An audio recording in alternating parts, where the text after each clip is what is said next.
presentation as I'm doing it. Are you Madison? Yes, hi. Cool. Nice to meet you. I'm excited for yours. Really looking forward to Oh, it. cool. Yeah. I've heard a lot of great things about your film. Oh, so really? I'm also excited. I'm nervous. But Yeah, no, I'm pretty nervous too. yeah, it should be good. Yeah. Hi, I'm Cole. I'm Sydney. Nice to meet you. Prep? Yeah. Nice. Polly. Madison. Nice to meet you. We're like rivals, but we'll be friendly right now. Just right now. Yeah, just right now. I'm so nervous. Also, like, I think I'm the height of that podium. Yeah, me too. So, problem. yeah.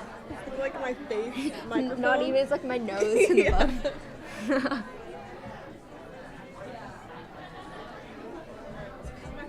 I'm scared for questions. I'm really bad at answering questions.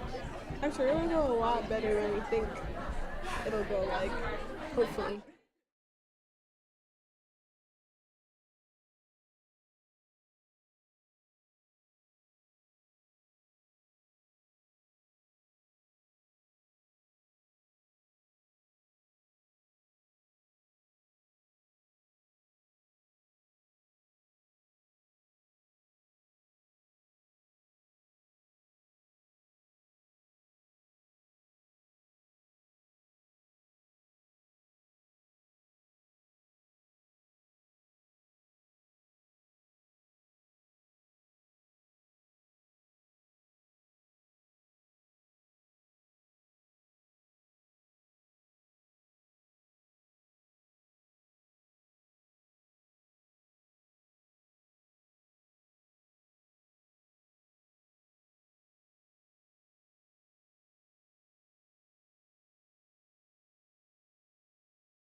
I'm not going to do Panther Paw, but this is our third panel, Society and Our Discontents.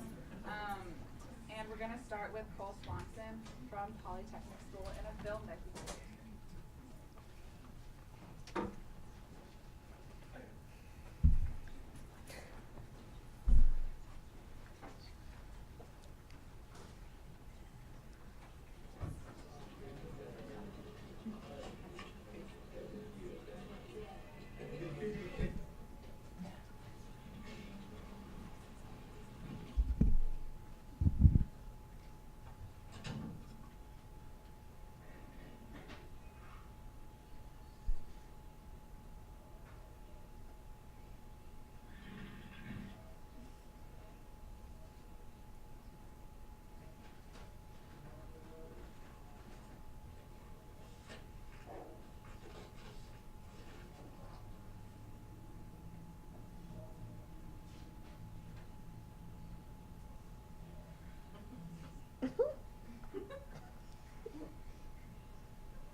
Hello. I'm Cole Swanson. I'm a senior at Polytechnic. Do you guys like the movie? Yeah. Great. Thank you. I'm just a filmmaker, so I just want to thank Archer for having me with all these amazing, talented writers. It's super cool. So yeah, the film is really just a personal reflection of myself. Going into it, I wanted to make something that I knew I could see myself in, and I wanted to approach the idea of being black in America, and so I tried to capture the stereotypes and the blatant ignorance and the microaggressions that I've personally dealt with in real life. Like that elevator scene, that's happened to me several times. There have been several moments in an elevator where like someone will like grab their bag or like even move their child from one side to the next, just out of fear. And I try my best to kind of keep my calm, not to crack, black don't crack, and I try to just smile and like just come off as this really outgoing, nice person, because they may feel threatened or uncomfortable. And so, I guess the actor I had, his name is Brandon. He was really great. I casted him, and like right off the bat, like we showed up on set, and I didn't really even have to direct him because like he's dealt with the same stuff. So it was a really like organic performance, to be honest, which was cool. And I drew a lot of inspiration from Jordan Peele's Get Out. I think what Jordan does really well and effectively is that he'll put the audience of any background, like you don't have to be black or white or whatever, but he takes the audience and puts them in the shoes of Chris, the character in Get Out, and at everyone in the theater is like, just get out the house, So it's like, it's universal, and I was trying to capture that with you guys, whatever audience it is, no matter what background. I tried to make it as real as possible, and I tried to. Well, hopefully you guys can kind of sit through that discomfort, and I guess relate to the character. And I also wanted to shout out Shira Goldstein. I don't know if she's here, but like her presentation on A Quiet Place was super cool, and like sound design I think is super important in film, and I tried to use sound in that one sequence to kind of put you guys in the shoes of his, or in his head, I guess, and in the character's shoes. So yeah, I mean it's satirical, it's comedic, but I also wanted to hopefully convey a poignant message that I think all black people in America can relate to, and I'm glad you guys enjoyed it. I'm glad you guys laughed too. That was great. So yeah, thank you.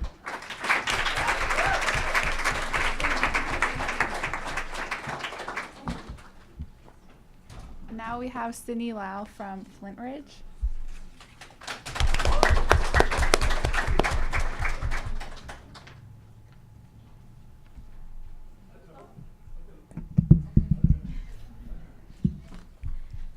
Hello, my name is Sydney, and I'm a senior at Flint Ridge Prep. I wrote this paper for my senior English class, Ghost Stories. I analyzed Stanley Kubrick's 1980 cinematic adaptation of Stephen King's The Shining. The Shining is not your typical horror movie. Based on Stephen King's novel of the same name, Stanley Kubrick's interpretation of The Shining follows much of King's plot, while simultaneously shedding light on hidden themes. Even though the film contains blood, suspense, and horrifying character deterioration, the real horror is America's failure to learn from its mistakes. On the outside, the Torrance family is a perfect example of American nuclear families pursuing the American dream. Yet, this perfection is simply an illusion. With a history of alcoholism, repression, and violence, the Torrance family epitomizes American cultural flaws. In The Shining, the Overlook Hotel represents America's ability to overlook genocide, oppression, racism, and sexism, opting instead to party, promote white supremacy, and ignore the abominable past. Kubrick both reinforces and deconstructs racism in The Shining. Even though Kubrick kills the only important person of color, Dick Halloran, Halloran stands out as one of the only innocent, moral, and trustworthy heroes of the film. So, while Kubrick appears to bolster the first to die trope, the idea that a person of color dies first in horror movies, he also paints Halloran as one of the only good characters in the film. Additionally, had Halloran not risked his life to check on the Torrance family, Wendy and Danny would not have had an escape vehicle in the end, so The Shining might have had an entirely different ending. Yet, Halloran is still the subject of a gruesome death at the hands of Jack. Lastly, prior to Halloran's arrival, the previous caretaker of the Overlook Hotel, Delbert Grady, referred to Halloran using a blatant racial slur. Overall, Kubrick addresses racism in The Shining by reinforcing, yet still dismantling, racial film tropes. As the film progresses, the seemingly perfect nuclear family composed of Jack, Wendy, and Danny crumbles. Throughout the 1950s, the concept of nuclear families persisted throughout America. Nuclear families consist of a heterosexual couple and their children. At the start of the film, the Torrance family wears patriotic clothing, is a complete family unit, and appears to embody the American dream. However, by the end of the film, the nuclear family is something of the past. Wendy and Danny escape the past, allowing them to redefine their family. On the outside, America, like its nuclear families, radiates perfection. It isn't until closer inspection that the repression, violence, and outdated ideals come to the surface. Even though Wendy is eventually able to outsmart and overpower Jack, she initially epitomizes the weak and complacent American female.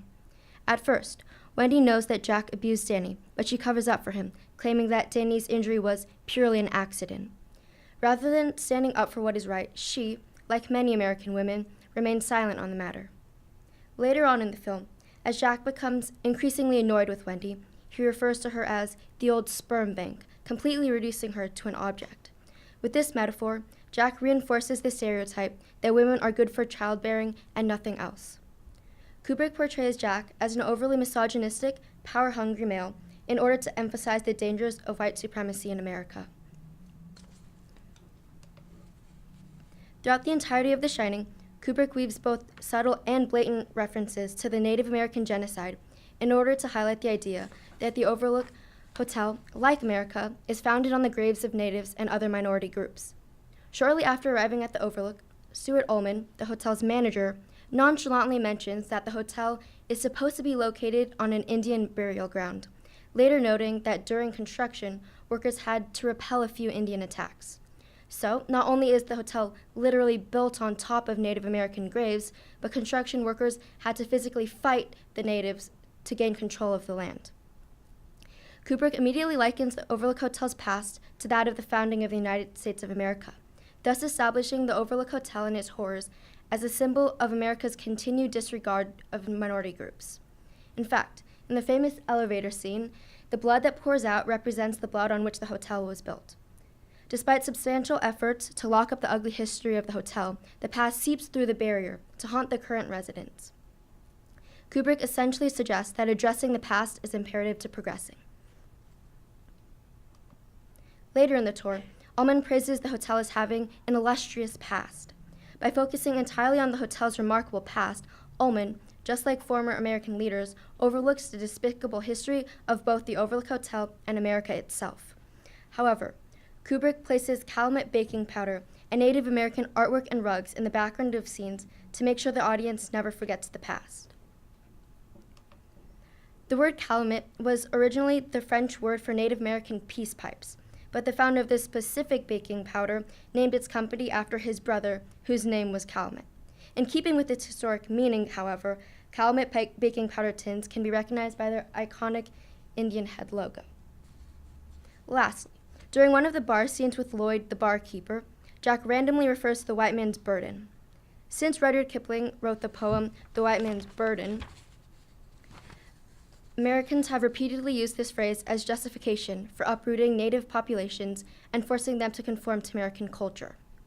While the white man's burden did not originate during American settlement, its connotations are now negative and associated with white superiority. Thus, by justifying all past and present wrongdoings against minority groups, Jack represents the obstinate, ignorant, racist, and duty-bound white American man. Finally, while the significance of different aspects of the photograph in the final shot of The Shining has been the center of many debates, two of the most important details are the date, July 4th, and Jack's appearance in the photograph.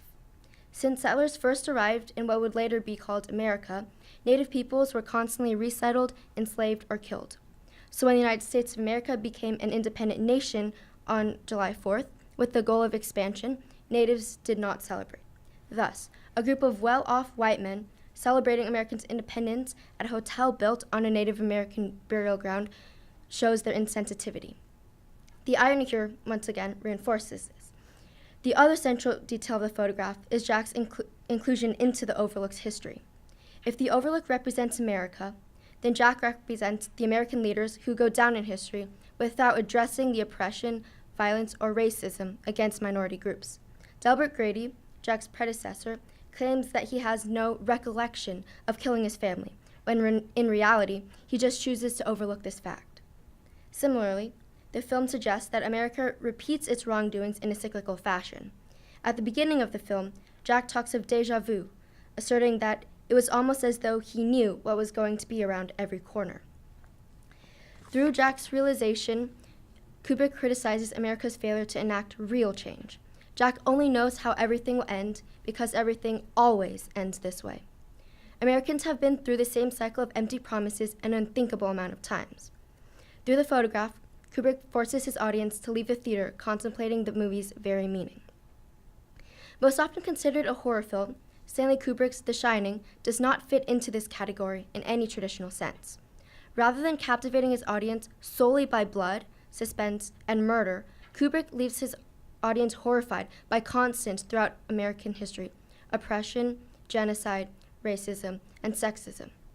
While Jack embodies the privileged white male, afraid of confronting the disgusting past for fear of losing power, Danny represents future generations and their ability to forge their own path. By retracing his steps in the labyrinth, Danny is able to see where others have made wrong turns. Learning from those mistakes, Danny backtracks and finds his own way out of the labyrinth. Thus, Kubrick establishes the idea that history does not have to repeat itself. Using The Shining, the power to see the past for what it truly is, anyone can change the course of history. While Stanley Kubrick's The Shining contains everything associated with the horror genre, the real horror of the movie is America itself. Thank you.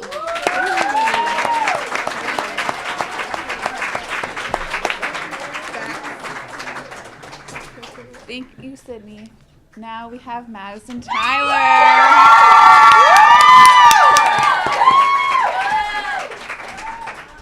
Hello. I'm a senior at Archer, and I'm going to be talking about the paper I wrote for my theory in fiction and film class. But first, who is familiar with these fellas up here? Raise your hand, raise your hand. Yeah. So what do they all have in common besides being undead, blood-sucking creatures?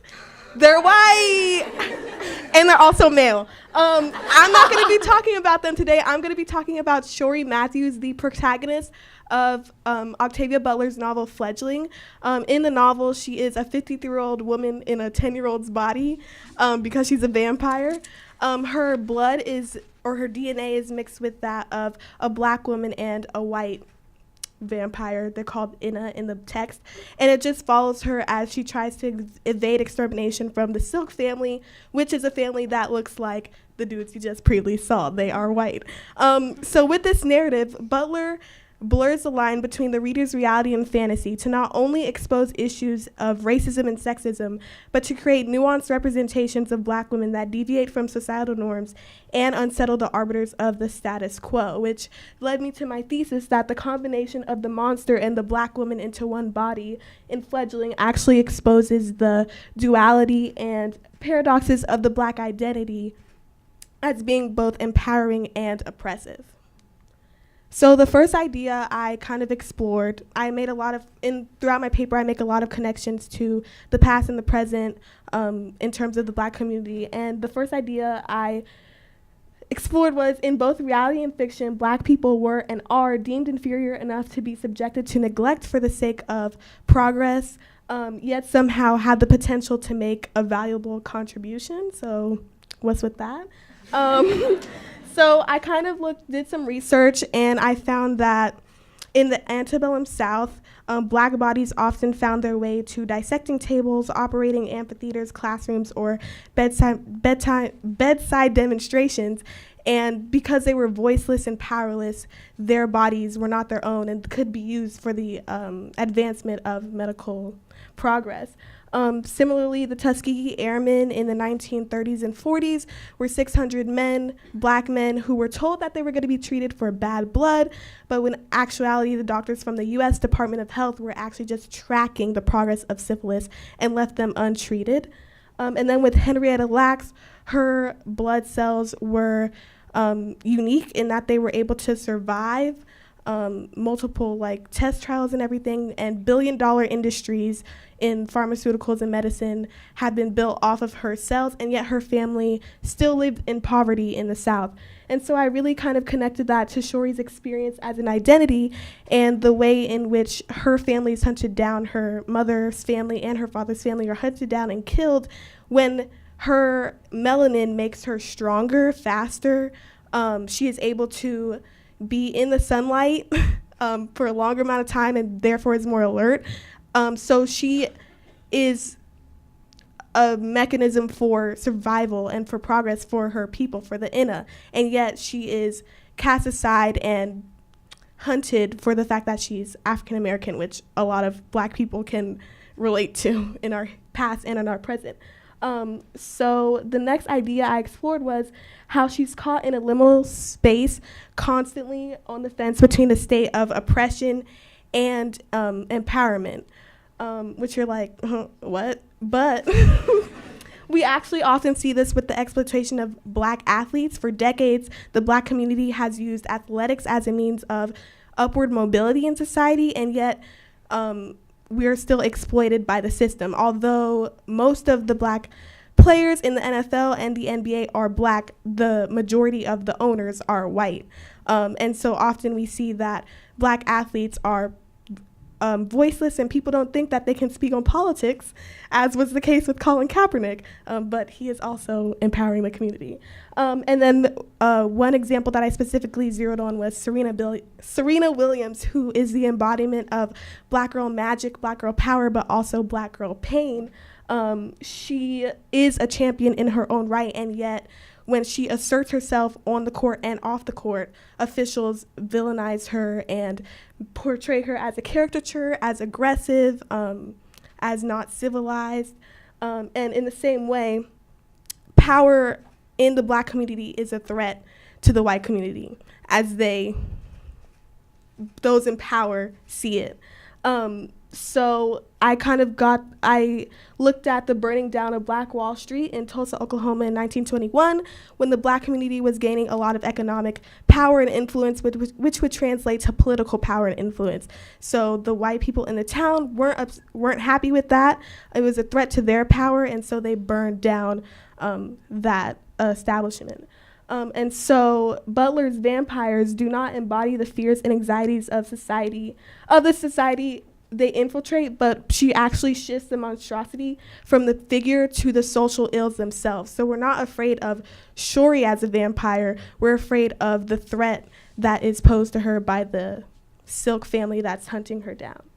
And then my last, so the parallels between the terror the black community faces in the world and the terror Shori experiences as a black woman and fledgling demonstrates the habit for the white community to turn their fear of being overthrown as the dominant social group onto the oppressed and commit horrifying atrocities in order to induce trauma and fear in black communities as a way to maintain the status quo and the systems of power that are already in place.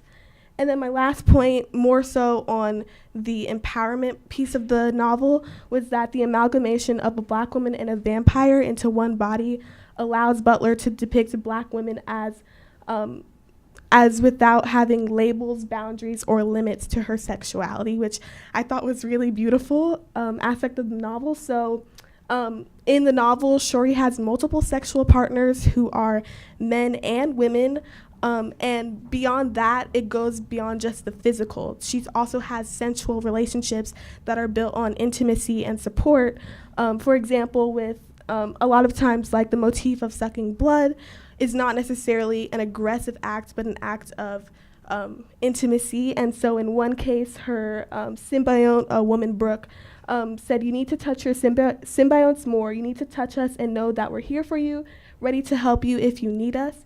And whereas Bram Stoker's Dracula warns against the horror of same-sex desire because of his unabashed and unnatural sexuality, Fledgling actually embraces it. And so Butler's novel actually is a counter-narrative to the hypersexualization of Black women in the media.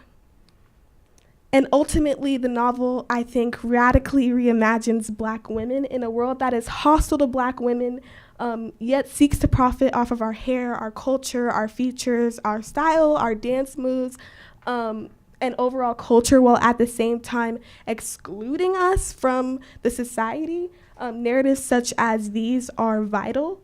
And although Black women do not possess the supernatural powers that Shuri has as a vampire, they most certainly have to have some supernatural-like being to them to have survived in a world that was not made for them. Thank you.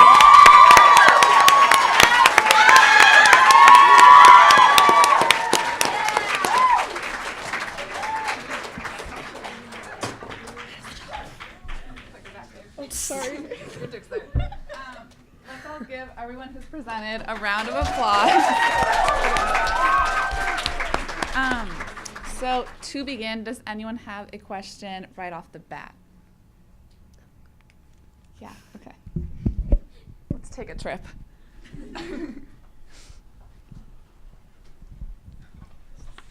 I have a question about The Shining. It's a kind of contentious movie for its analysis. So how does the imagery surrounding Room 214, that of the twin girls and of the hag, fit into your greater narrative about the movie being about America? Ooh.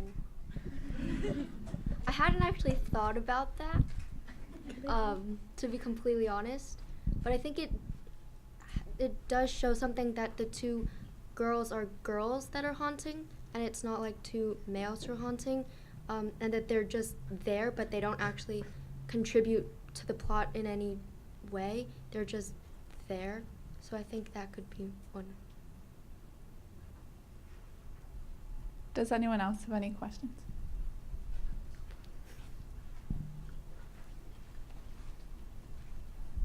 I also have a question for Sydney. I was wondering your interpretation of, that's not how you say interpretation, of how Stanley Kubrick emotionally abused the actress who played Wendy during the making of the film, and how that kind of reiterates your point about the oppression of women in The Shining.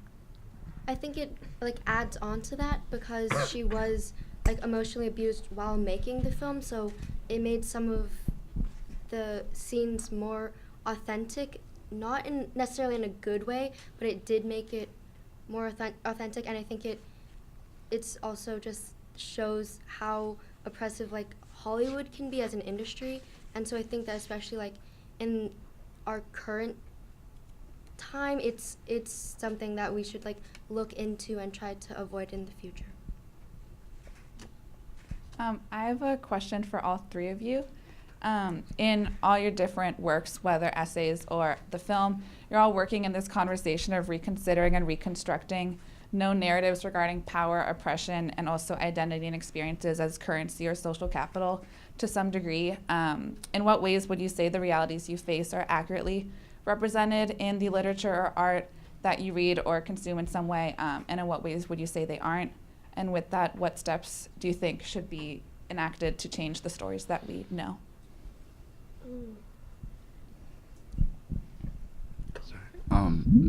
Well, first of all, at least in Hollywood, so I've been doing a year-long independent study on Black cinema history and representation in Hollywood, and so just looking at the statistics of, well, basically there's an inclusion crisis in Hollywood. It's majority straight white men who are in the writing room, who are, producers, production executives, directors, And so I think the great way to combat that is to hire more people of color, hire more women, more people of the LGBTQ community, because then all narratives are heard rather than the dominant white narrative that, is kind of being pushed in a lot of different media, whether it's film or television. And so, I think like films like Get Out and Moonlight and Black Panther and Black Klansman, all written, directed by Black people, I think that's a great start. I think we need more people of color creating these stories, and so then when that happens, I can personally see myself reflected on screen positively and accurately. And then just to, was that too loud? Okay, yeah, here. And then just to add on to that, it can't just be like the artists that are pushing for diversity. It definitely has to be, we have to change who the gatekeepers are. Most studio executives, producers, the people who have the money to get these projects made are white and are male. So when a person of color comes into a pitching meeting or a writing room, they already kind of have something that already a disadvantage from someone who might not understand their experience or where they're coming from. But even to add on to that, the people who are in power now need to not be afraid of handing down that power and passing it around and sharing it. Yeah.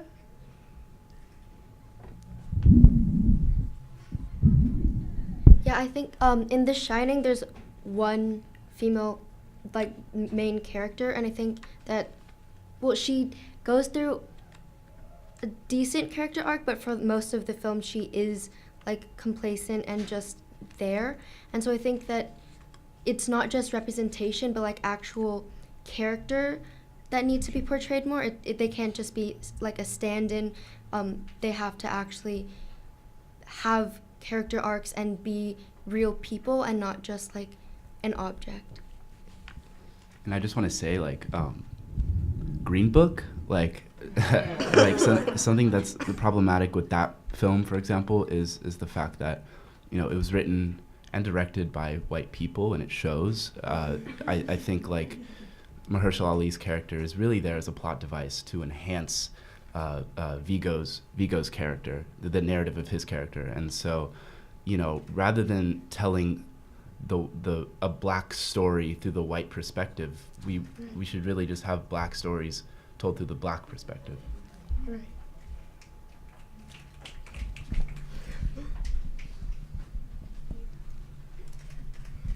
Hi guys, this is for all of you. I'm seeing a pattern. The films that you've made or chose to explore in texts are within the genre of sci-fi and horror. And I'm wondering if, I just want to know your thoughts on the use of sci-fi and horror to explore the absurdities of racism, past and present, and whether or not you think that that is a genre that should continue to be used, or if there's another genre you'd like to see used as a lens for exploring that idea.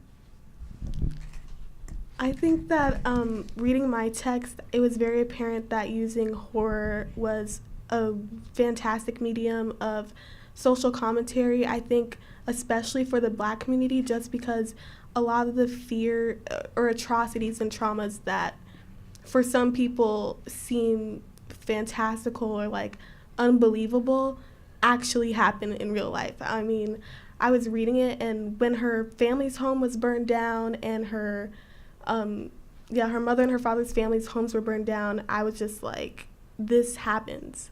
It has happened multiple times.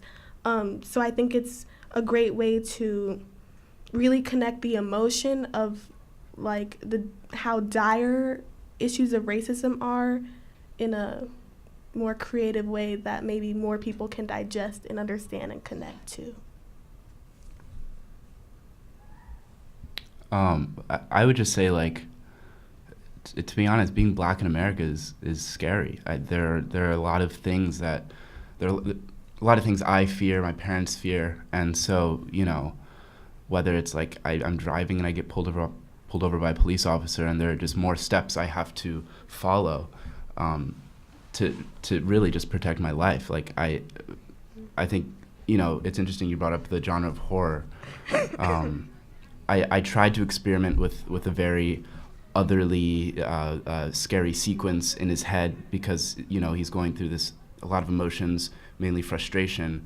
But I think I used that to really, the same way Jordan Peele with Get Out, like when people are scared, it kind of hits you differently. And so, yeah, I think it's sci-fi as well is like very, you know, a lot of fantasy, sci-fi.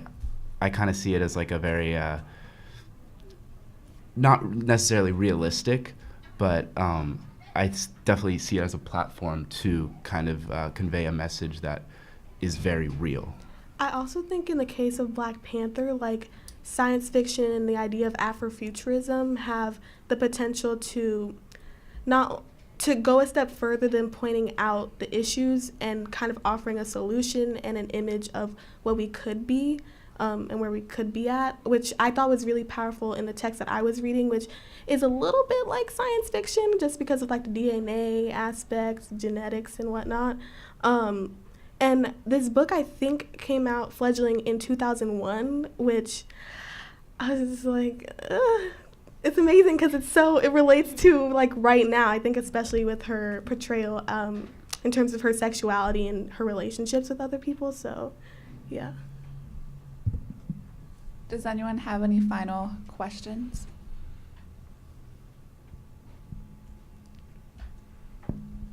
Okay, well then we can take a break for 5 minutes. That was a really good discussion. That was great. So you're taking a year-long... Yeah, it's my independent study.